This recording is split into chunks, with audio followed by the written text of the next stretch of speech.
Now,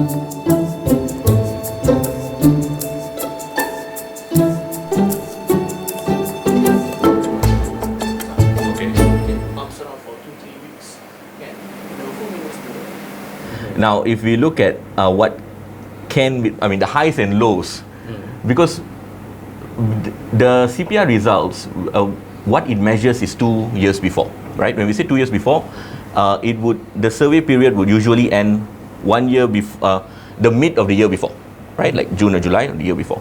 So we got to see what has been implemented during that time. But again, it's two things here that's taken into account. One is the strategy that's in place, and what I have been mentioning now and then is what we call the say-do gap. Say-do gap is a lot has been said, but not much has been done. We understand the PM has consistently said that there's constraints and there is discussions that need to be made between different parties and whatnot, but we believe that it should be faster, right? It's way too slow what's happening now. We are not saying that reforms are not being done. It is being done, but way too slow. So another point is, I think we are also well aware, is the cases that are coming up and how these cases are being treated. Now the problem we are facing here, again, I don't want to go too much into it dulu lah, but we had DNAAs, we had high-level politicians that were charged for corruption, and then when they go to court, we see that insufficient evidence, or either the case is no longer pursued and such. Now this would create a bad public perception.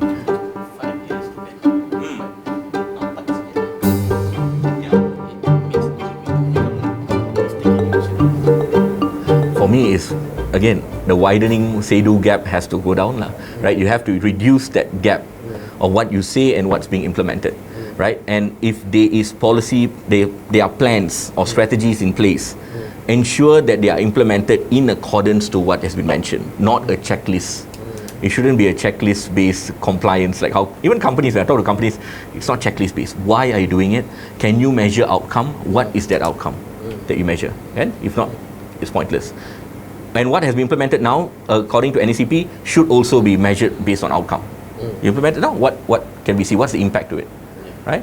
And just to cover a few more areas just now that probably we missed is, talking about ombudsman, for example. I want to make it clear also, because there's different understandings of what ombudsman is, and there are different practices in different countries. Ombudsman is, if to very easily understand it, it will be a 2-line reporting structure.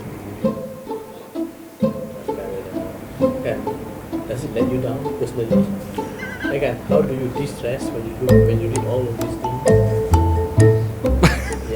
What? So that's personal feeling of how I feel when I see cases of. I don't know. I still have hope. I still have hope. For me, I believe that you're never going to have a perfect world. Corruption can never be eliminated, right? I don't use that word. We want to mitigate. We want to mitigate, reduce. So I do expect there will be cases, but I don't want cases at the highest level, because when you have an ex-army chief at the top that's getting charged, and if they get convicted, you know the whole structure is not right. I don't want to use the word rotten, but the whole structure may not be right? Somebody has to step in. So as I see cases, I still have hope that things can change, and we have to just keep pushing forward. But I haven't given up hope yet lah. So I won't say that it's depressing, but I mean, don't mind me saying this, but the thing about history in Malaysia is we don't learn from it lah, at all, right?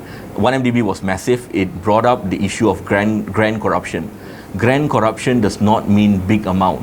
This is something that even the media gets wrong sometimes.